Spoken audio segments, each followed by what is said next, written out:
All right. Everyone hears me okay? All right. Hello. Welcome to the robotics seminar.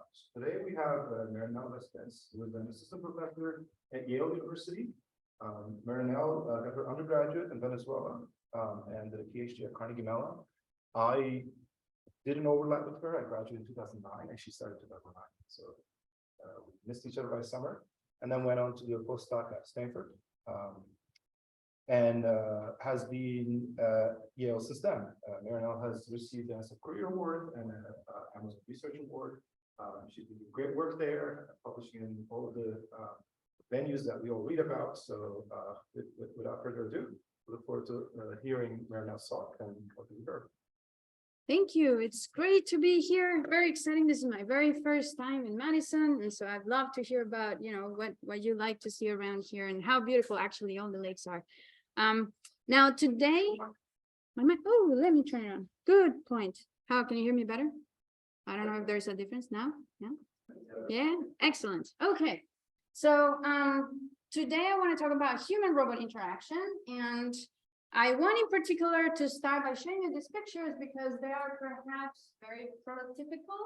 Maybe you imagine robots helping people in their homes, maybe elderly, active. By the way, if you haven't seen this movie, it's quite fun. I recommend it. Maybe you imagine robots helping kids practice skills that they have learned in school, and so on and so forth. Now, I love all these applications, but what I want to point out today is that there's something missing in this picture. And that is that the world doesn't often entirely look like this, not like this, but perhaps more like this, right? Just like me here in this talk, chances are the robots are not going to be interacting with just one person at a time. Maybe they're going to be interacting with a bunch of people, maybe even other robots. And so this realization has brought a lot of interest to multi-party HRI. And that's actually one of the main things that we work on in my lab and what I want to talk about today. Now, at a high level, I would say that there are two types of goals that oftentimes we think about in this space. One is we want to understand how people perceive robots and interact with them in this multi-party setting so that we can better design robots for these interactions. But then on the other hand, we want to advance autonomy so that robots can hopefully reason about what's going on autonomously and eventually act on their own and sort of serve the purposes that we imagined originally for them. And so these two goals are going to drive what I want to talk about today and the stories that I'm going to tell you. And I'm going to start with a story about robot abuse that eventually turned into pro-social behavior. So let me see how that goes. When I was a PhD student, I was lucky enough to work with Disney Research. And at the time they said, hey, we want to build a robot that looks as if it came from the Beauty and the Beast movie. Now, it cannot be any of the characters. It just has to look as if it came from this world. And so this is what we made. We made a furniture robot. Now, this robot was a mobile robot. It was built on top of a very classic Pioneer base. And it was very clearly a social robot. And so it has a face with back projected eyes and mouth. And we also made it be able to speak. Now, one of the cool things about this robot was that we could turn the lamp into a second character if we wanted to. And we used that, for instance, to study whether having a sidekick character be helpful in human-robot interactions. This is a secondary character that helps move the storyline along as the interaction is happening. Now, let me show you a very brief video of what this robot looked like. The first time we tried it out, this was with children. I'm Jim. Can we keep the point in this part?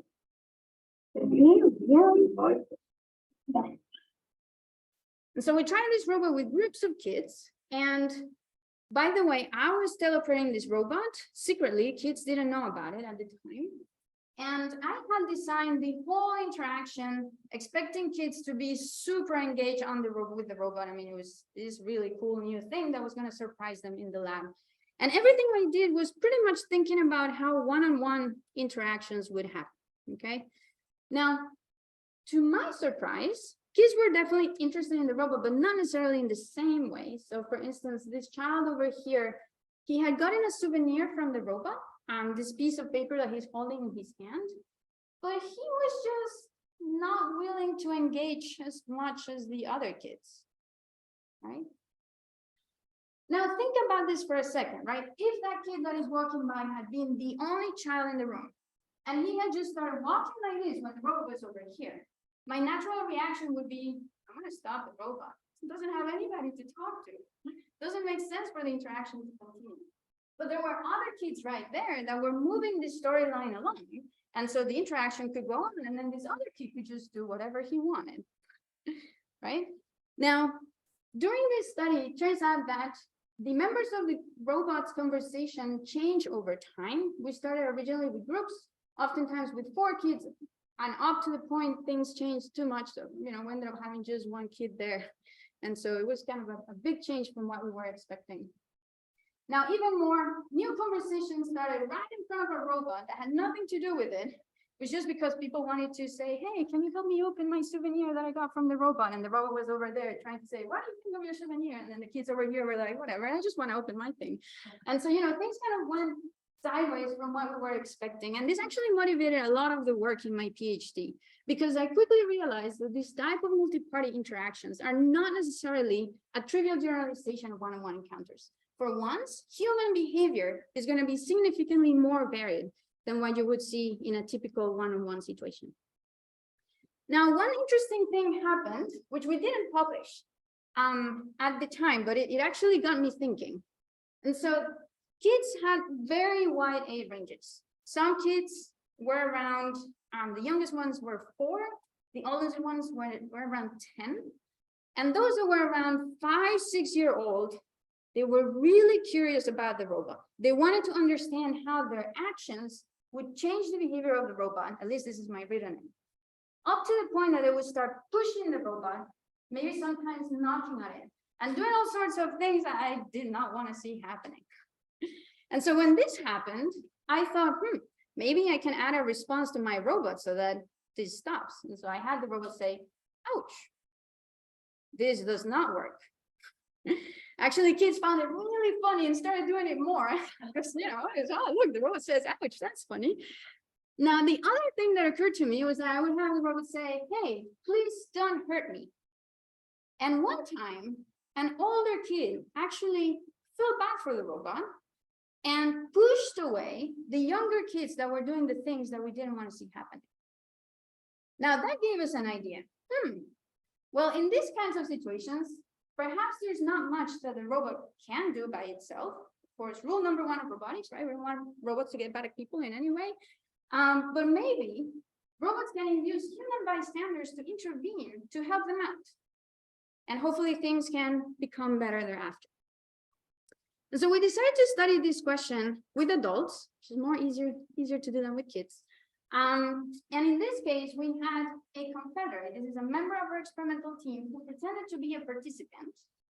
And what would happen was that these 2 people would be trying to learn Braille on this tablet. And the confederate, who knew everything about the experiment, would fail at specific points in time, up to the point that he would decide to discharge his anger onto the robot, because things were not going well on the learning task as the person expected. Now, if you recognize this person, it's actually a person that used to be here in Vázquez lab. And so let me show you a brief video of one of sort of the initial manipulations that we did in this study.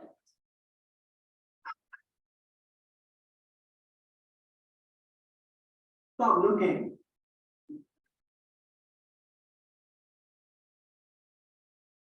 All right, so this was sort of the first abuse that happened in the beginning, and then the abuse escalated over time all the way up to the point that he threw the robot on the table. Let me show you.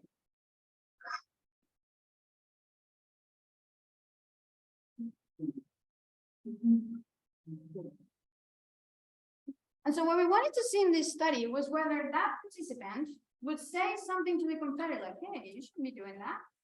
And what we found was that oftentimes people would flip the robot, like you saw in that video, so that at least it wasn't sort of down on the table, but only 2 people out of 48 said something to the confederate, which was very, very small number. And so we thought, maybe we got this wrong, right? Motivating people to intervene to create conflict in this type of situations with another human, especially for a robot that is not even the robot, is the robot of the experimenters, is really hard, right? Why would you do that? Seems complicated and something that people wouldn't naturally want to do. Now, a little bit later, we learned that robots can actually induce conformity effects in human-robot interaction. So conformity, if you haven't heard about this term before, is a type of social influence where if you're in a group, you might change your belief or the way you're acting to fit within the group, even if that change does not quite align with what you believed originally or what you think is right. And so we thought, maybe in this type of setups, we can leverage group social influence to induce pro-social interventions from a bystander to help a robot. Okay. Now, this required us to change the task. We changed to a task that was collaborative because this type of group effects typically emerge when people feel like they're part of a group. And even more, we had to add more robots who would be now the ones that would be inducing our manipulation to see if we could motivate a participant to intervene when this kind of situation happens. Okay. And so I'm going to show you here a short video of how the interaction went along. Again, we have a confederate and a participant. The confederate is going to sort of mistreat this yellow robot that you see here whenever the robot makes a mistake. And here a mistake corresponds pointing to pieces on the table that are not right. And so here the role of the robots is to point at pieces that need to be used to build this object down here according to the instructions on this TV. And unfortunately, this robot was faulty for whatever reason. Now, when this happens, that this robot makes a mistake, these other robots in our experimental condition would turn towards the robot and express sadness for the mistreatment from the confederate. Okay, let me show you how this looks.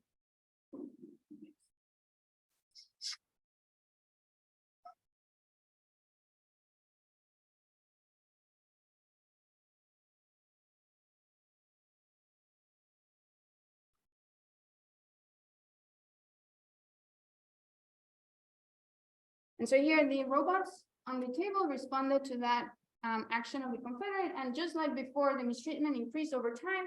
The last one was when a point where the confederate threw the robot on the table, just like in the prior study. Okay. Now, what we found in this case was that there were more interventions. Here, interventions being direct requests from participants to stop the abuse or verbal comments that induce social pressure on the confederate to stop the abuse. There were more of these interventions in the SAT response condition that I showed you before, in comparison to a control condition where the other robots did nothing. The other robots just stood there, did not respond to what was happening with the yellow robot. Now, even more, there were more participants that intervened at least once. So it wasn't just a games number. It happened that more people, in a way, reacted in the way that we were expecting. Let me show you a brief clip of what this looked like.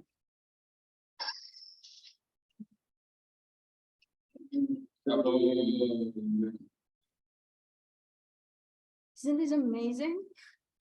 And so in case you didn't hear, this person said, whoa, whoa, whoa, don't break it, don't break it. This was quite surprising to me because as you saw before, the prior study we did not lead to these results. But it turns out that at least in this case, adding more robots and thinking about how to frame this problem from a group social influence perspective suddenly gave us sort of a different type of outcome in this study. And so to go back to the main idea for this first part of the talk, multi-party interactions are not necessarily a trivial generalization of one-on-one encounters. As I said before, they can induce more varied human behavior, but even more, you might see group social influence effects emerge in these interactions. Moreover, we have seen that robots can influence human participation in these interactions. This is work in collaboration with researchers at KTH, where this robot that you see here is actually able to influence how much these two people are talking with each other based on how it's controlling its gaze. Now, another interesting bit about multi-party interactions is that it can be used to bring people together. And so, you know, we've all been thinking about COVID for a really long time. When this started, we started thinking with the social robotics lab at Yale, is there anything we can do to help children with social isolation? You know, if you're an adult, you can very easily perhaps pull up your phone, open up a video app, and then chat with your friend remotely. If you're a kid, maybe you don't have the patience to really stay there just chatting on that video app. Maybe you want to play. And so what we ended up doing was creating a mobile app that allows a child in a home to control a vector robot in another child's home so that they can engage remotely in physical play through the robot. So this is, again, one new opportunity that you get because of multi-party interactions. And so I'm gonna pause for a second and check, are there any questions about what I've talked about so far? Hopefully, at this point, you're very excited about multi-party HRI. And I wanna check with any questions because I'm gonna soon switch to part 2 of the talk.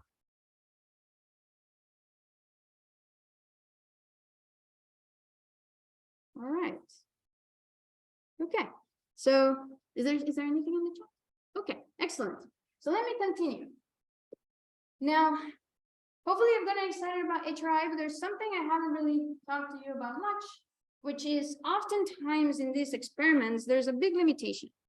And that is that even if we have some sort of autonomous behavior, these are often very simple behaviors that are depending on perception systems that we built for our very controlled environment that are also based on sort of a scripted interaction that we designed beforehand. And what this means in practice is that it's very hard to generalize these systems to any other situation, right? Like the setup that we use, for instance, for the last study that I showed you with the multiple robots, that would only work in that room with Kinect exactly where it was before, and with the robots doing exactly the type of responses that we had designed for this study. And so this naturally brings up the question, right? How can we advance robot autonomy for these interactions? And so I want to tell you about sort of my perspectives on advancing computational modeling for HRI. Now, this is obviously a very broad question. There isn't one sort of answer, but I think there is at least one very important dimension over which we can start thinking about how to answer this question. And this is a dimension where on the one hand, you have model-based approaches. These are approaches that are, to some extent, handcrafted models, oftentimes built on knowledge from psychology. And then on the other extreme, you have full-blown data-driven models, your black box favorite neural network, if you wish, where you're just throwing data at it and hoping that it produces the outcome that you want. Now, as you'll see a little bit later in the talk, a lot of my early work focused on this side, and this is what actually most of HRI work has done, because we don't really have that much data as you often see in other fields like computer vision or NLP. And so relying on knowledge from psychology is quite helpful. It can get you a long way. However, today, I want to argue for a point somewhere around here, especially for multi-party HRI. And this point was meant to represent our data-driven methods, but not necessarily full-blown black boxes. These are methods that have a particular structure that hopefully is beneficial for multi-party HRI. And the question is, well, what should that structure be in practice? Now, before I tell you the answer to that, let's think about more generally, what do we need to go towards the data-driven approaches? What requirements do we have more generally for machine learning in multi-party HRI? Now, the first thing I want to mention is that we need models that allow us to reason about individual and interaction factors. This perhaps seems obvious if you have worked in HRI, but sometimes it's not clear all the many things that you really worry about. And so to bring that to this talk, I wanted to mention this recent paper by Sarah Siebel and collaborators. This is a survey paper on robots in groups and teams, and they propose a framework to think about, what's happening in this interaction and how things are moving forward. And so in the input side here, you have human features, you have robot features. They call them factors, but if you're thinking about them from a machine learning perspective, they can just be features that describe aspects about humans in the robot. You also have group level factors, perhaps it's about the group composition and size. And perhaps you also have environmental level factors, things that have to do with your task. All of those things matter to understand how your interaction is going to move forward. Now, as things are happening with your robot and people, you care about human-robot and human-human interactions, okay? And then at the end, you might care about some type of performance outcomes, things like quality, task, performance, maybe human perceptions of the robot, human perceptions of the group, and so on. Now, when I say we care about individual interaction factors in machine learning for HRI, I mean, we care about all of this stuff, okay?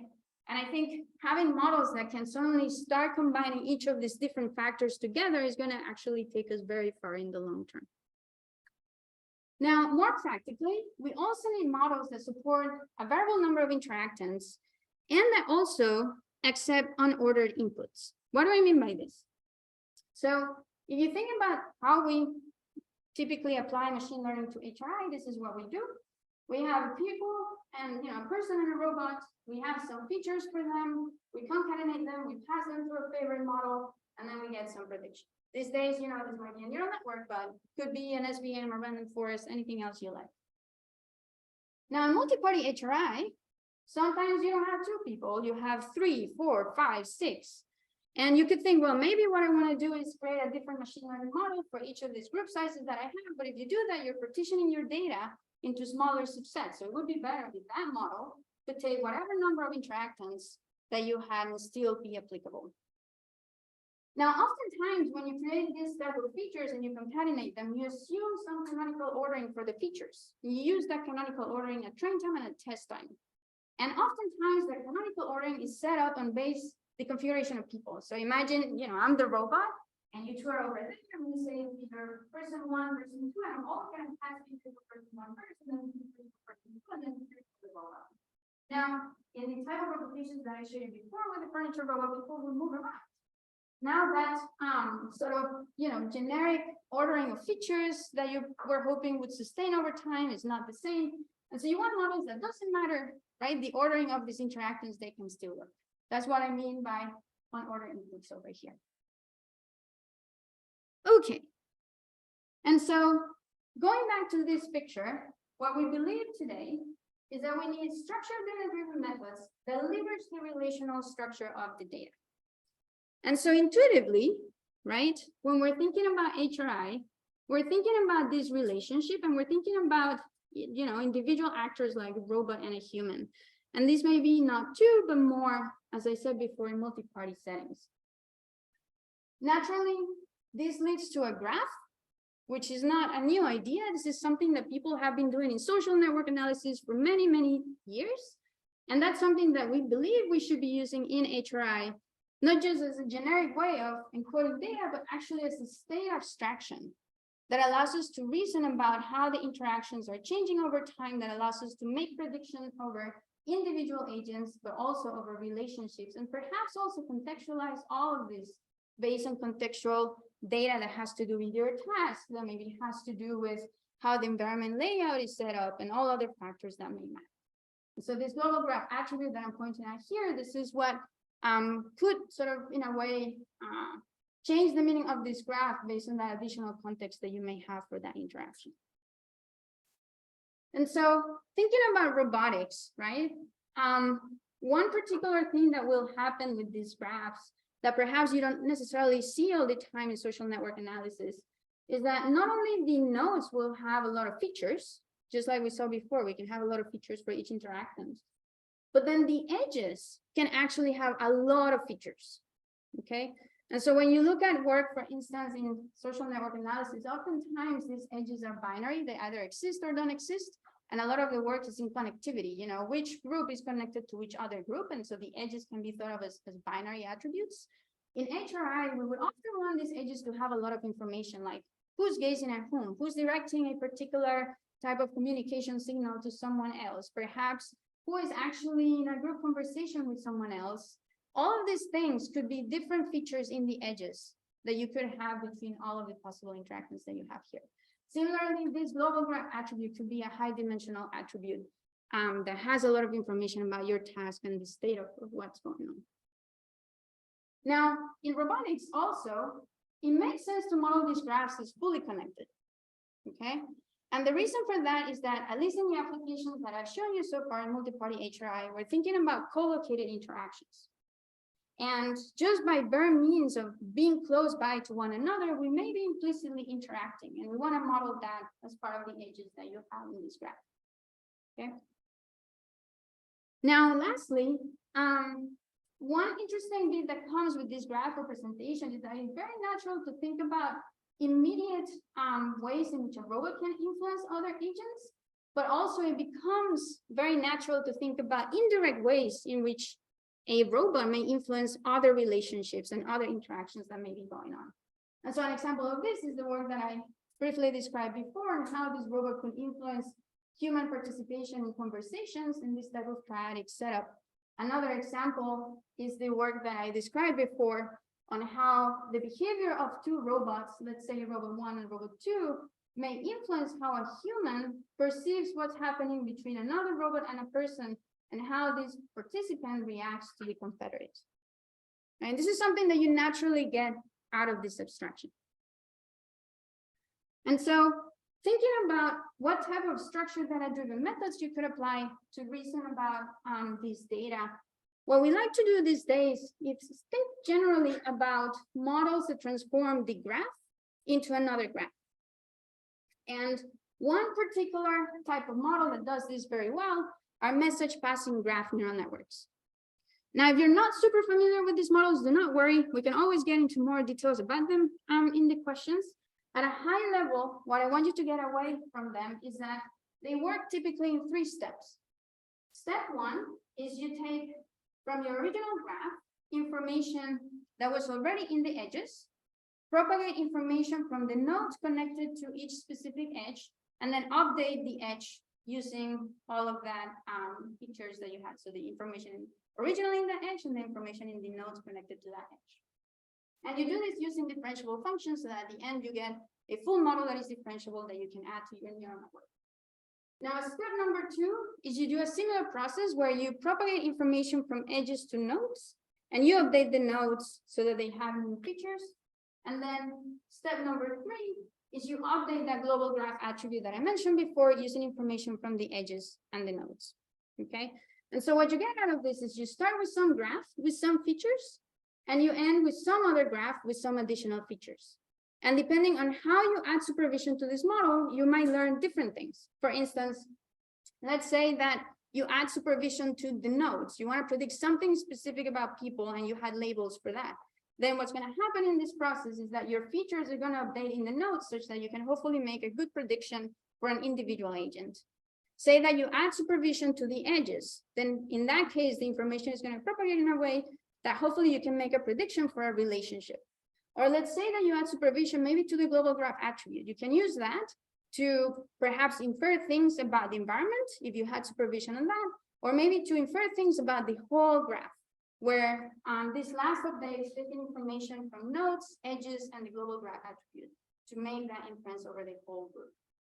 And so if you think about it, right, this is a very general framework that allows you to make predictions over individuals, over relationships, over whole groups, and allows you to take all of this information all together to start hopefully increasing the complexity of how we reason about context. Now, let me give you concrete examples of how we've been using this in practice. So I said before that when I started as a PhD student, one of the main things I was working on was detecting what was happening with people nearby my robot, which conversational groups were emerging. And at the time, what we did was we went to the psychology literature and we tried to understand how people generally position themselves relative to one another during conversations. And even more, we verified experimentally that similar configurations to what we would see in human-human interactions actually translated to the context of HRI. Now, given that, we said, wonderful, we have a description of how these conversational formations emerge. Let's write that into a program. And this is what the program did. So the program would model what we call people's transactional segment.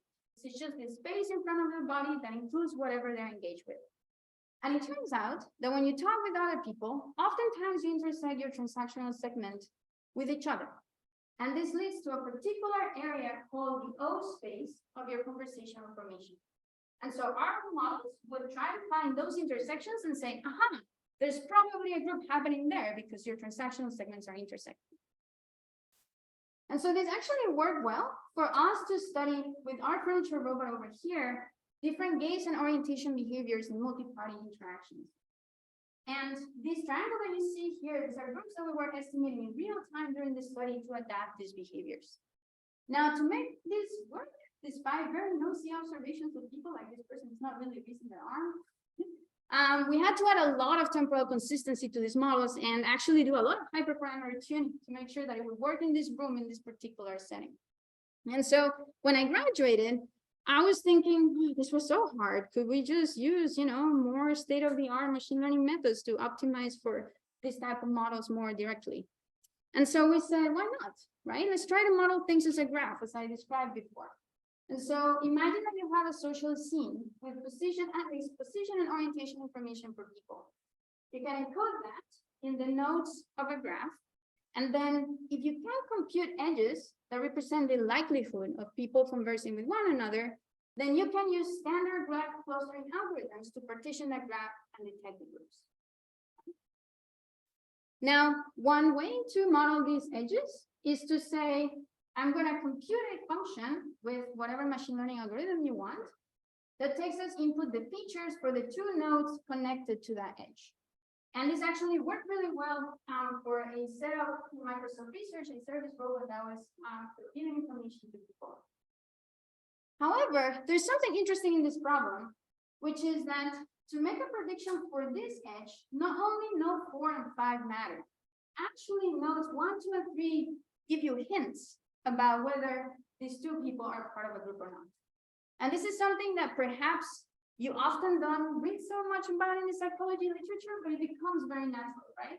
Imagine that you have your robot in a really crowded space, where space, there's very little amount of space to move around. Then suddenly the distance you would expect for these two people to be interacting together would be very narrow. Imagine you're in a space where there's not many people around. Now this distance will become much bigger.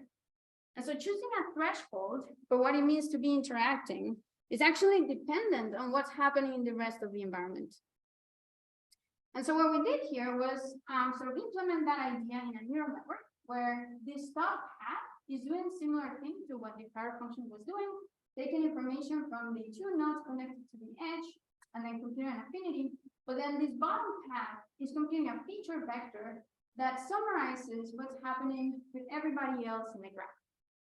And the trick to make this work was actually use the Dataset architecture where information about each person is stored in rows in this input tensor. That is projected to a higher dimensional space, just so that the features are sort of more complex than what we had originally. And then we apply a symmetric operation across the rows so that at the end we get a context representation that is invariant to the number of people that we have here, but also to their positioning in this input tensor. And so this goes back to the idea of getting models that can learn representations that are invariant to the ordering of the interactors. This is one way of doing that. This is called a Dataset architecture, and it's actually an instantiation of message passing graph neural networks. And so we were using that here to implement that context transform.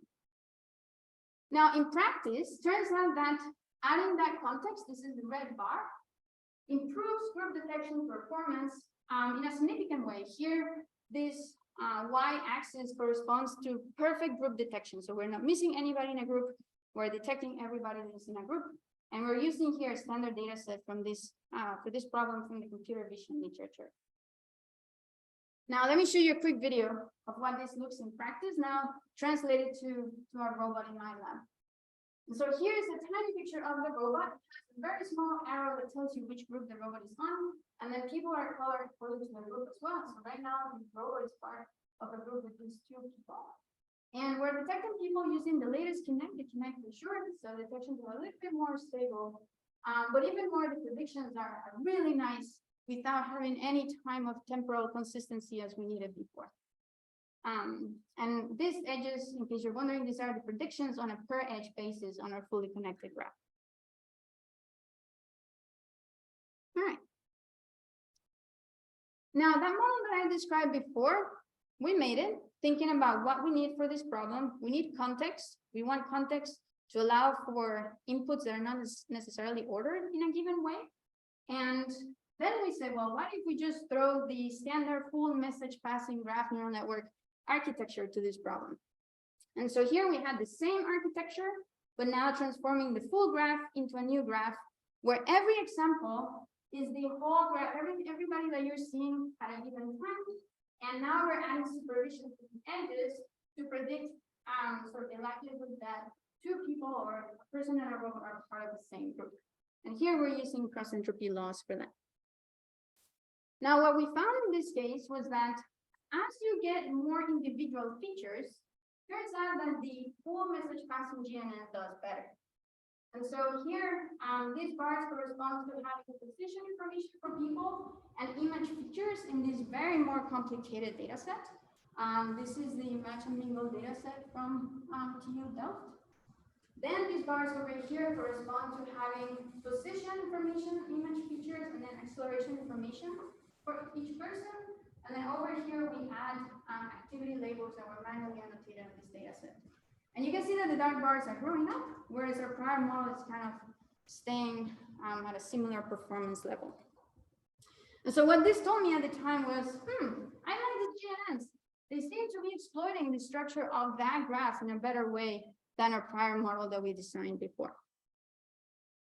Now there's a trick, okay, that we have found sort of experimentally as we start using these models.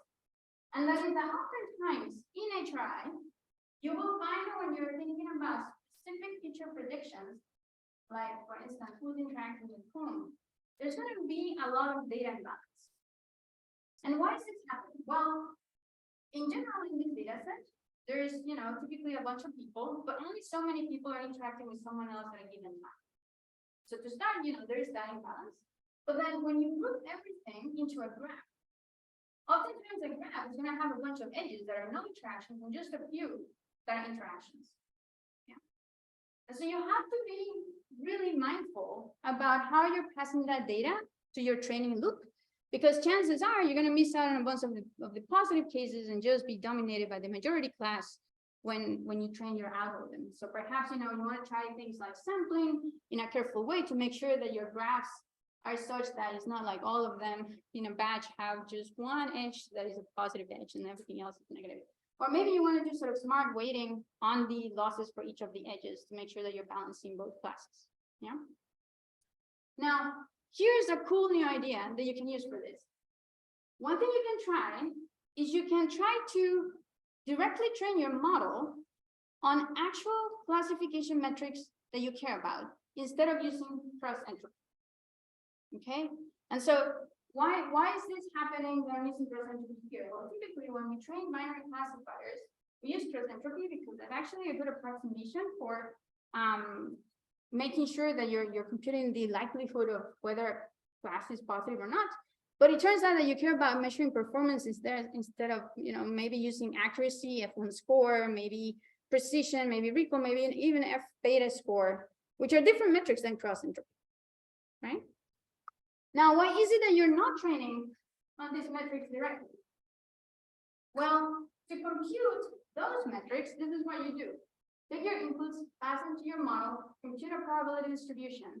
Then you have to change that to a 0, 1 value. So then you can compute your confusion matrix and then finally get your mean. And the choice really is here. This heaviside function is not conducive to backpropagation. The gradient would be 0 here, 0 over here, and undefined right here. It's terrible for gradient descent, right? And so what we tried doing here was actually approximating this heaviside function that gives you approximations of your metrics. But it turns out in the limit, this approximation is very good, especially in comparison to using cross entropy. And that's what allows you to set your loss with a very close approximation to the metric that you care about. And this works really well if you have imbalanced data. And so, when you're thinking about F1 score, right, that F1 score is balancing between precision and recall. To get that to work well, that's really hard to do with imbalanced data sets, but you can directly train on that or an approximation of that and get a much better result without having to do all of the sampling and weighting that I described before. Now, this is a very new idea. Nathan is going to be presenting that in Europe this year. If you want to know more, check out this website, btg.yale.edu. It has a tutorial and the code is available so you can use it for your models. All right, now let me give you a quick second example of sort of thinking about these graph-based data abstractions. So here the problem is related, but it's slightly different. So we assume that we know a group of people in an environment where they are, how they're positioned. And we have an environment map, like an occupancy map, which is sort of the image on the ground. And what we want to do is we want to compute a position for a robot to be part of that group. Okay. Now, to do this problem, we decided to try a generative adversarial model, because ultimately generating that pose is a generative problem. And the nice thing about this is that you can encode the state of the problem in a graph like I described before. Now your map from the environment is part of your global graph attribute. And you can use that representation both for a generator network and a critic network that are trained together to hopefully get a good generator that can produce a pose for the robot. Okay. Now that here we're using a worse design generative adversarial network. So instead of calling this a discriminator, we call it a critic, because it's not outputting a probability, it's actually outputting a feature. And the hope is that this critic outputs a different feature for poses that come from the generator network than poses that come from the true data distribution. Okay. Now this is a complicated machine learning model. Training it on existing data sets for group detection didn't work. And so we ended up resorting to simulation to train this model. We needed in the order of 30,000 samples, something like that, to make this work. Now, to do that, we took iGibson. We got environments that look like human environments, created environment layouts that look like so that world, and then created circular groups in there with a random person that would be the robot in that group. Now, of course, perfect circles are not quite realistic, and so we added a little bit of data augmentation to warp the group to add angular noise to people's positions. So hopefully the data looks a little bit more close to what it might look in the real world. How did this work? Well, it worked well. In fact, it worked as good as a rule-based, we call it geometric approach that we also made for this task, where we were handcrafting all of the details that we thought mattered for this problem and then using black box optimization to compute that solution for where the robots should be. And in fact, it was so good, both of these methods, that we didn't know which ones was better. And so we decided to ask people. We couldn't really decide. And so we rendered solutions from both of these methods, the geometric approach and data-driven approach in Unity. And then we did an online survey where we asked people, does it look like this robot is part of a group with the other humans in this environment or not? Now, here's what we found. It's quite interesting. So for groups of size 2 and 3, the geometric model-based approach was better, where higher ratings mean looks more like the robot is part of the group. Whereas for groups 4, 5, and 6, the data-driven approach was better. And we were like, what happened here? Very interesting. This is not what we were expecting. At least we should have gotten one trend, we were hoping. And so we went back to look at the data. And what happened was that for groups with few people, oftentimes the data-driven approach will place the robot a little bit farther from people. You can see that here in this case. You can clearly see that in this case. Yeah. Why was this? Well, we trained our data-driven approach on simulated data. We created our circular groups with the same radius, no matter the number of people in that group. And so our model never saw examples where if there's fewer people, the robot might be closer together. Therefore, our model was learning what was in the data. And so this brings me to the last point that I want to make sure, like I mentioned in this talk, and that is that for making these models work, right, we need good data. And this is, to me, a very big question in human-robot interaction. So let me say a few more words on this. Oftentimes, we may want to use human-human interaction data. That, of course, requires you to check, would perhaps people respond in similar ways to robots than they would to people? Maybe not all the time, but that's not the case. This is obviously a bad option. If we want to accelerate research, oftentimes we have been looking at crowdsourcing tools in HRI, especially with videos. And this is something that, for instance, we have used for the context of robot navigation, as you see in this picture. Or maybe perhaps, you just want to go and test things in the real world, like you see on the right. Now, I would say I love testing things in the real world because it is the gold standard. It is really what's going to happen, but it's really expensive. And so what we've been thinking about is whether there's a way you can get a little bit more of the interactivity that you have in the real world in a crowdsourcing setup, so that hopefully you can accelerate the pace of research, especially at the beginning as you're testing algorithms. And so let me tell you how you can potentially do that. So in the context of navigation, we recently created the social environment for autonomous navigation that we call SHAN. This is an open source set of tools for you to work on social robot navigation, building on Unity, that actually allows you to control your robot in ROS so that you can sort of use the same infrastructure you will use for your real robot in simulation. And then even more, we created infrastructure to serve the simulation on the cloud and then transfer the rendered simulation to a web browser where you can also gather human input and then send it back to the cloud so the interaction can be, in a way, happening online via the web browser without people requiring any specific specialized hardware. They don't need to have a fancy GPU. All of the rendering is happening on the cloud. They don't need to install ROS or anything related to robotics in their machine. It's all on a regular web browser. And so, by the way, this software is open source, and you can check it out in Sean's website. What I want to show you is just a quick video that shows how this might feel like in practice. And so this is a browser, and here this is a task where we were showing people how to control a human avatar in the simulation. And then this robot that you see here, the query, was being controlled in the backend on the cloud using ROS. Now, for the purposes of this video, people were controlling the avatar using their keyboard because that's the most accessible input mechanism that people have when they're just in a browser.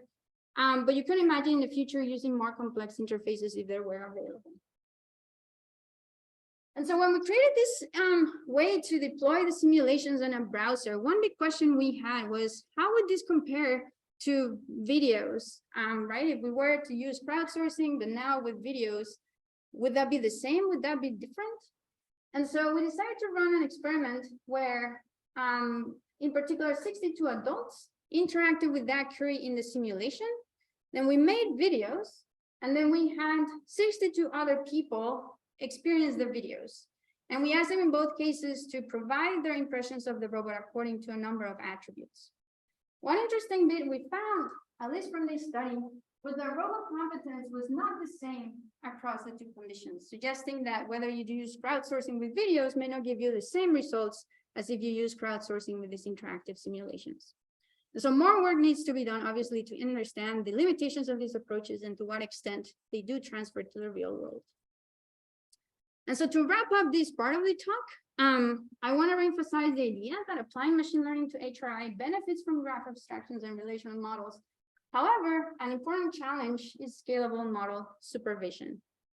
And really, if you have been paying attention to everything I've been talking about, all I have been saying is about context in HRI, right? It's really about how do you encode that context in a way that you can reason about it and hopefully adapt the behavior of your robot accordingly. And so where are we going next with these ideas? So one particular question that I'm interested in now, that we're starting to look at with these graphs, is how to distinguish different contexts that require robot behavior adaptation. And so, for instance, in the context of navigation, like this robot that I worked on as a postdoc at Stanford, you in general want the robot to adapt to what other people are doing nearby, depending perhaps on how they're moving in a particular environment. But what exactly does this context mean? How do we define context? It's not very clear. Sort of how do we operationalize that idea? And so what we've been doing is thinking about context in terms of social situations.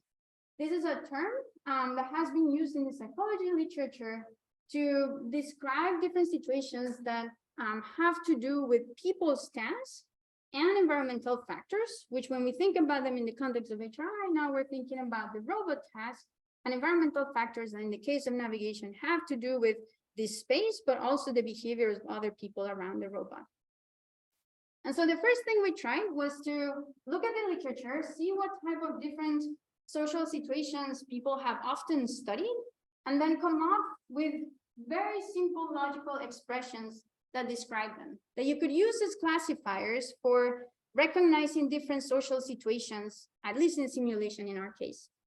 Now, why is this useful? Well, we showed recently in a paper that Nathan presented at IROS that you can use this notion of social situations to better understand the performance of a robot across different kind of contexts that are happening, say in warehouses, say in more narrow spaces where the robot may be navigating. Now, these logical formulations are very strict, and what we're looking at now is how we can use machine learning to hopefully learn better representations, perhaps in a semi-supervised way, of what a social situation might be in the context of navigation. Now, another question that I wanted to mention is, how can we leverage implicit feedback, especially in the form of nonverbal behavior, to improve robot performance? And so when you think about robot learning from humans, oftentimes feedback is given in an explicit way, right? It might be that you get some thumbs up, the behavior is good for the robot, or maybe you get preferences. I prefer this behavior to this other behavior. But when you have a robot co-located with a person, people leak information all the time through their nonverbal behavior. And so we want to take advantage, ideally, of that information to get a more continuous sort of reward signal for how the robot should be acting. Now, we've been studying this in the context of creating proactive helping agents. These are ideally robots that help people without people having to ask them explicitly, hey, help me out here. And we're also doing this in a task, this is a toy task, where humans and robots have something to do. And so it's not just that, you know, the human is there to supervise the robot and tell the robot, hey, you're doing a good job or not, but it's more like the human has something to do, in this case, kill space invaders. And at the same time, the robot has something to do, and it may happen here and there that the robot tries to help the person when perhaps the person doesn't even expect, okay? And so in this game, we have a person controlling, in this case, the purple spaceship, another person, the agent controlling the autonomous co-player. And each of them get points for killing enemies on half of the screen. So this spaceship will get points over here, this one will get points over there. Now, at times, the agent may come to the human side and then try to help kill enemies over there. And we want to see to what extent do people like this? How should we adapt the behavior of this agent? You might think in this game, maybe there's not much to be learned. It seems very obvious. It's given points to the human, but people have all sorts of preferences for what it means to be helped. Some people want to be in control, other people just want to be there and the robot do the whole thing. And so actually online adaptation in this kind of setup has turned out to be very important. And so let me show you an example, sort of nonverbal behavior that you might see in this case. So here we did a study where we had people playing this game on a computer, and we were recording their video using their own webcams with their permission. And if you were to apply sort of the standard way people have been reasoning about nonverbal behavior to this context, you would say, this looks like a particular facial action unit. This facial action unit probably relates to this type of emotion. This emotion is positive or negative, and then I want to take that and transform it to an explicit reward for my robot. Yeah. Now, the tricky part here is that the human is not just there watching the robot. The human is part of a task. And so to really understand this type of impressions, you have to pay attention to the rest of the context. And so here what's happening is that the human spaceship got hit by a bullet and it died. And the person is reacting to what happened to their spaceship, not to what happened to the robot, what the robot did. And so to interpret this type of nonverbal behavior, again, context is critical. And we have to think about how do we model all of these factors? How do we model what's happening with the enemies, with the agent, with the human, and think about what's happening in the task so that we can actually make sense of this data. And so I'm going to stop here. I'm going to thank all of the students that have made this possible, and of course, all of our sources of support. And I'll leave you here the link to our website if you want any more details. Thank you.